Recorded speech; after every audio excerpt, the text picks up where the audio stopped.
G'day Roosters, here's an old school AutoCAD power tip for you. So a long right click moves, copies or can create a block of some objects selected. So when objects are group selected, a long right click can move, copy or make a block of these objects. How do we do this? Well, grab the objects that you want. Hold down on a grip with your right mouse button and then you can see this can happen. Now what happens here when you move it, when you release, it'll give you some options. Now do you move here, copy here or paste as block? So let's go copy here.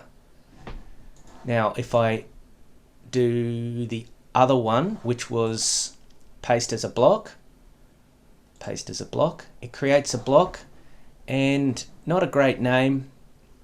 You might want to rename that, but it just gives this here for the block name.